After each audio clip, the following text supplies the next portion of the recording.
Merci et bonjour. Je suis parfaitement consciente que je commets une sorte de viol. Donc, étant donné qu'après 20 années complètes que j'ai passées à l'UNESCO en essayant toujours d'intégrer, et comme vous allez voir, il s'agira ici aussi d'intégration de langue et de traduction automatique de langue. Vous allez peut-être me pardonner, mais j'essaie dans la mesure du possible de parler en français. J'ai moi-même une histoire avec le développement durable parce que c'était la raison d'être pourquoi j'ai rejoint l'UNESCO exactement pour préparer le processus du sommet planétaire en 92. J'ai dans la suite travaillé pendant 10 années complètes avec des réseaux académiques qui étaient portés sur l'étude de différents aspects du développement durable. Donc, c'était tous de très beaux projets interdisciplinaires qui avaient besoin d'un soutien épistémologique, comme je suis épistémologue.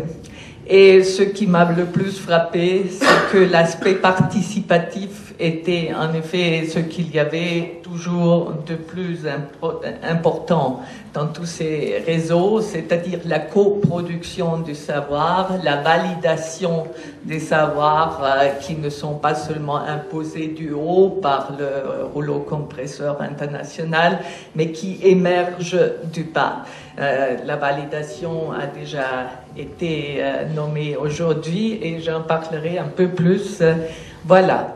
Donc, ma prédécesseuse a très merveilleusement conclu exactement sur quoi je suis censée de parler, c'est-à dire le web sémantique, les ontologies, parce que tout ce projet est né de ceci. Je l'ai appelé CLIC, donc connecter des contenus locaux et internationaux, comme je viens de le dire. Tout ceci s'inscrit évidemment dans ce qui est pour l'instant le paragraphe 17 dans le document de l'avenir que nous voulons, qui est la nécessité absolue de faire en sorte que la société civile, avec tous ses différents acteurs, puisse contribuer au processus décisionnel et de ce fait faire en sorte qu'on ait des instruments pour.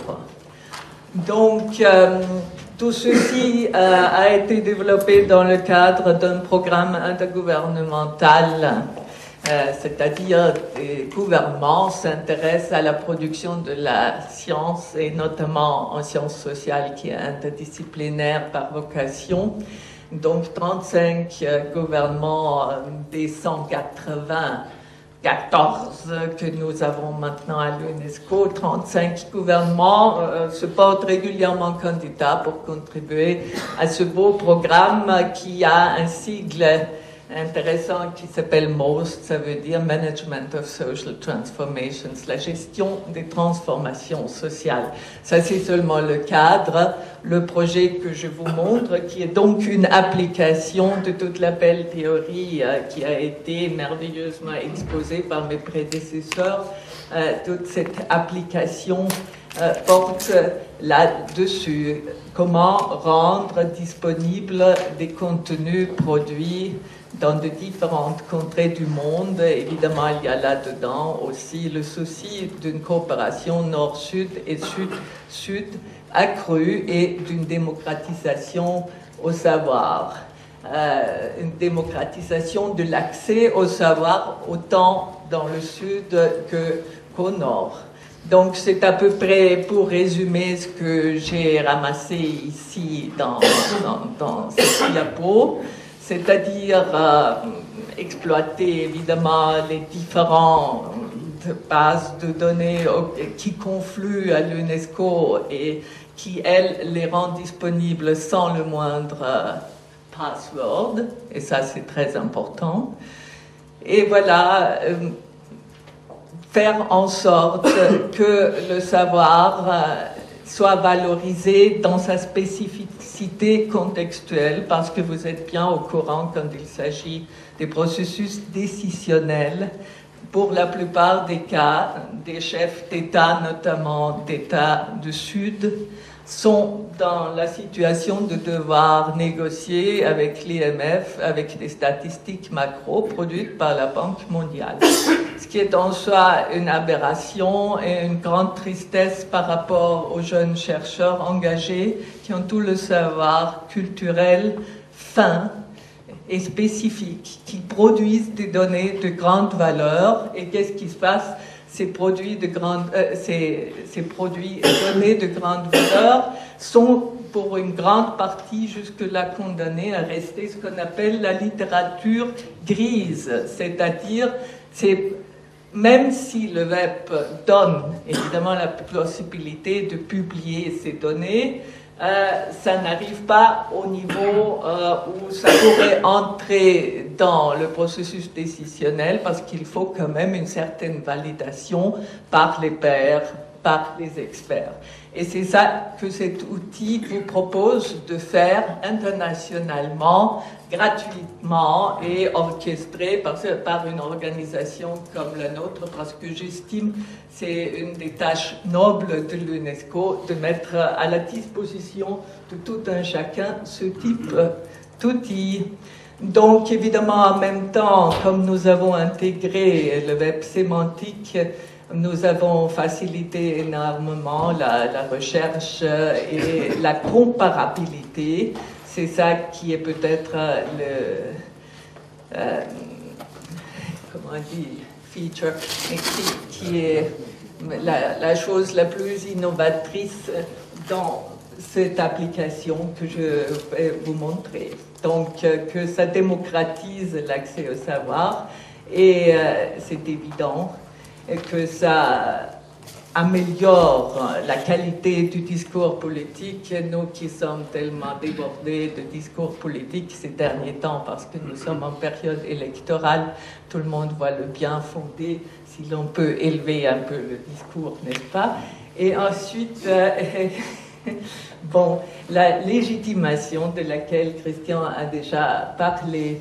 Maintenant, très pratiquement, avec mes partenaires de la Open University, on a développé donc ce logiciel spécifique que vous pouvez tous accéder. Je vous donnerai le password, ça peut être envoyé à tout le monde, parce que pour l'instant, puisque c'est un projet tellement récent, on est encore dans la phase où l'on a des projets pilotes, donc pas tout est accessible à tout le monde parce qu'on ne saurait pas le gérer, mais c'est vraiment quelque chose qui est au service des académiciens. Bon, alors ce qui est amusant avec ce projet, c'est que vous pouvez gérer des choses très différentes. Évidemment, l'application la plus évidente est une conférence thématique, comme celle que nous sommes en train de vivre, et beaucoup d'autres. Vous pouvez aussi gérer des compétitions de recherche. Vous pouvez faire une collection thématique sur un sujet brûlant qui est complexe, etc. Bien sûr, des applications multiples pour ceux qui sont les séminaires d'entraînement.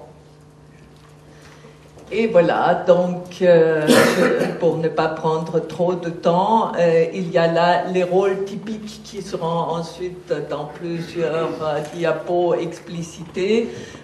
J'y fais rapidement référence, et comme ça on pourra aller plus vite avec les autres diapos.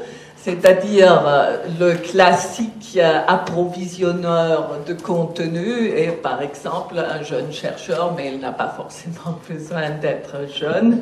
Pourquoi j'appuie sur le jeune? Parce que celui-ci aura très envie d'être visible dans les réseaux, de se connecter à d'autres et de se faire découvrir. Par exemple, quelqu'un qui a traité d'une question complexe des aquifères subterranéens au Pérou et avec toute la problématique attenante de la gestion de tels archifères par des communautés locales qui ont un certain savoir-faire indigène qu'ils apportent, cette personne découvrira à travers le web sémantique qui arrive à capter une sorte de map mentale d'une telle étude, et qu'il y a d'autres qui ont en Indonésie travaillé sur la même problématique et qui ont inventé quelque chose de tout nouveau, comment on gère mieux, par exemple, ces archifères, parce que j'ai pris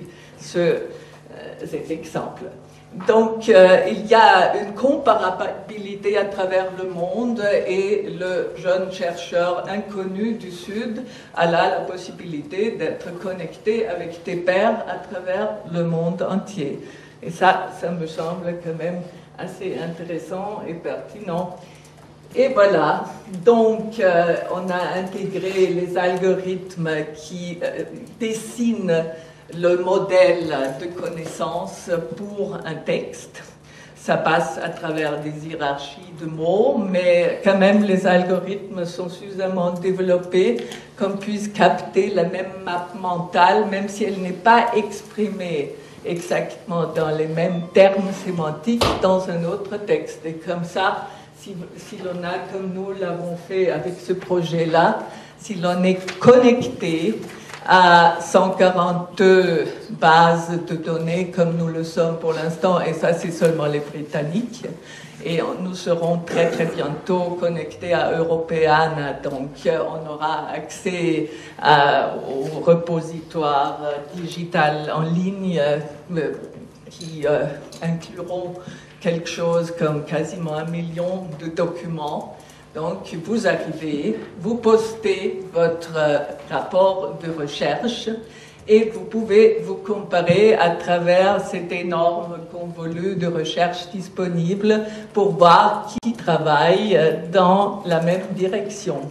Cette idée de la map mentale qui est dessinée pour chacun des documents à travers les algorithmes et le web sémantique est d'ailleurs tout à fait intéressante dans le sens que la somme est toujours plus importante que les détails. Et c'est là une idée qui vraiment se met en œuvre. Donc, pour faire fonctionner ceci et arriver à une validation scientifique, on a plusieurs rôles. Par exemple, l'administrateur de l'UNESCO n'est pas du tout forcément un membre de l'UNESCO, bien que je sois ravie de coopérer. Mais par exemple, ça pourrait très très bien être Christian Prodag ou Mamadou Séné ou que sais-je. C'est quelqu'un qui coopère en utilisant ce logiciel et en s'inscrivant dans les mêmes idées qui sont exprimées dans les documents programmatiques de l'UNESCO qui travaillent sur l'éducation, les sciences naturelles, les sciences sociales et la culture, comme vous le savez. Bon, ensuite, disons, mon ami Mamadou Séné, ensuite, c'est en travaillant sur des problèmes d'éradiquer la pauvreté au nord du Sénégal. Il va faire appel à plusieurs amis, plusieurs sociologues très connus au Sénégal qui travaillent sur certains problèmes liés à la durabilité des problèmes. Donc, c'est lui qui prend le rôle de l'administrateur régional dans une circonscription claire. Et à partir de là, on va identifier ceux qui sont intéressés à coopérer, qui deviendront les éditeurs de contenu. Ce sont par exemple les professeurs qui travaillent avec des jeunes chercheurs. Comme ça, les professeurs travaillant avec les jeunes chercheurs ont là une superbe possibilité à faire avancer toute la grande entreprise d'une recherche thématique qui est en cours, tout en donnant aussi des incentives à leurs jeunes chercheurs de faire mieux et de publier pour se faire valider par d'autres qui peuvent être dans une partie du monde très, très différente. Donc ça, ce sont les content providers, les approvisionneurs, qui postent leurs nouvelles recherches là. L'éditeur lui aide, mais le système lui-même aide évidemment aussi, puisqu'il est capable de générer la map mentale d'autres rapports de recherche qui sont comparables. De ce fait, c'est très simple d'identifier qui travaille, qui est intéressé par le même contexte complexe. Donc, c'est vraiment une mise en réseau à travers le monde de ceux qui travaillent sur la multiplicité du développement, des problèmes du développement durable. Bon, donc ça, c'est des petites explications. L'administrateur de l'UNESCO, comme je viens de dire, n'est pas forcément quelqu'un de l'UNESCO, mais un partenaire. Et ainsi de suite. Donc ici, vous avez l'administrateur qui encadre tout, qui peut évidemment gérer plusieurs conférences à la fois, plusieurs collections thématiques à la fois, disons une revue de littérature dans un certain domaine donné parallèlement à un événement tout à fait différent. Ensuite, ça se régionalise dans le sens que vous avez des entités plus circonscrites qui font du sens selon le thème. Et puis, évidemment, il y a quelqu'un qui, à la fin, collecte les annotations de ceux qui ont bien voulu faire la revue par les pairs parce qu'ils sont fascinés de découvrir qu'il y a dans d'autres parts du monde une recherche qui, dans sa complexité, porte sur les mêmes paramètres qui vous intéressent et qui intègre ça. Bon, donc on n'a pas besoin d'aller très loin avec ça, mais ce qui est donc intéressant, c'est ça, c'est relativement facile, s'enregistrer tant qu'on veut vraiment contribuer à la base de données qui, elle, sait informer les politiques. Il y a différents niveaux. Il y a évidemment une accessibilité universelle de tout ce que vous postez, mais ça, ce ne sera pas exploité pour la prise décisionnelle, parce que nous avons dans la suite croisé deux méthodologies. L'une est l'ontologie, qui est une hiérarchie des concepts qui s'utilise dans le contexte d'un domaine complexe. Tout le monde connaît ça, l'hiérarchie des concepts, les keywords, le verbe sémantique qui en fait l'extraction et qui y met l'ordre.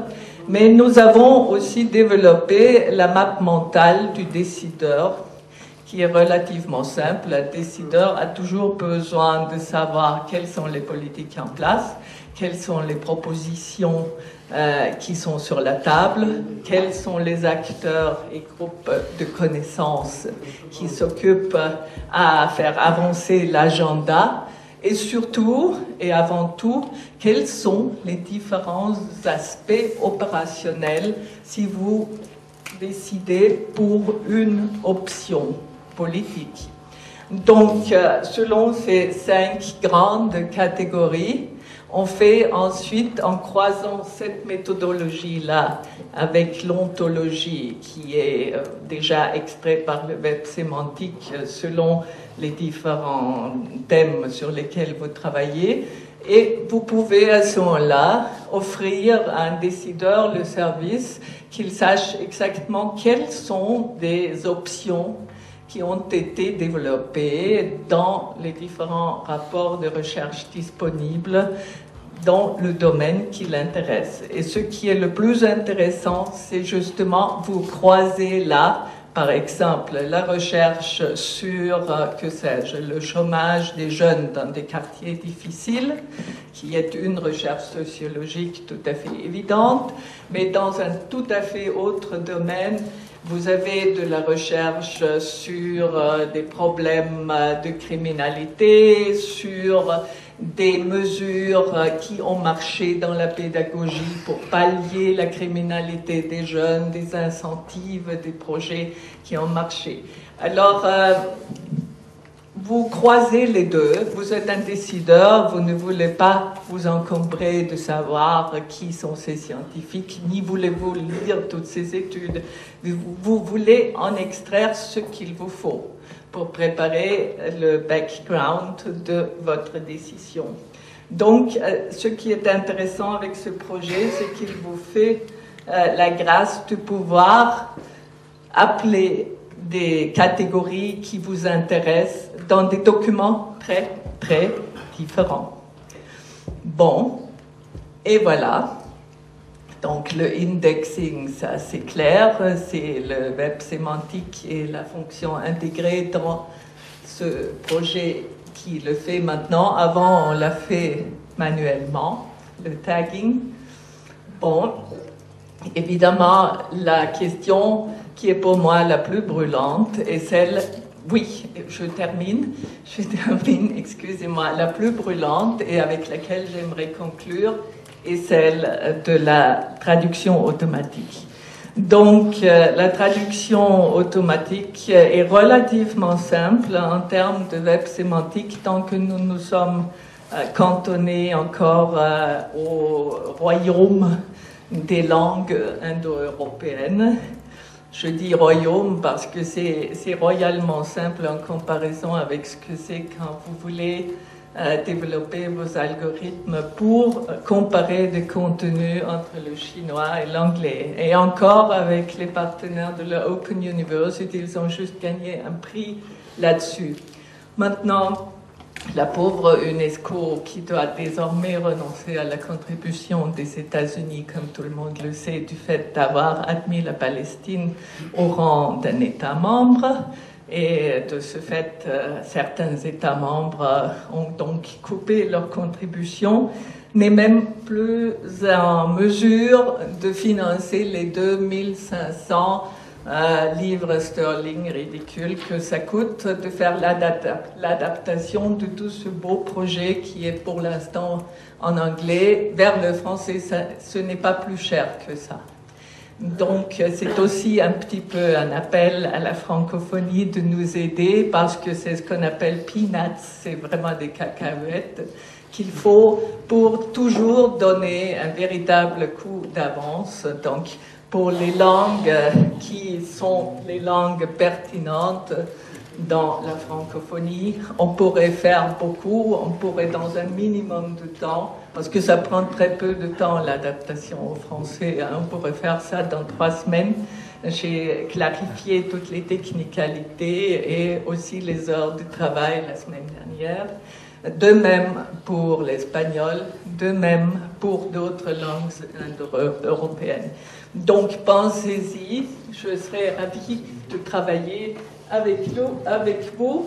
Et ce qui est le plus intéressant, c'est évidemment désormais déjà relié à 142 bases de données, mais qu'on sera dans un minimum de temps en utilisant le projet CORE qui rassemble des bases de données scientifiques du monde entier. On aura beaucoup plus encore de possibilités de comparaison. Merci.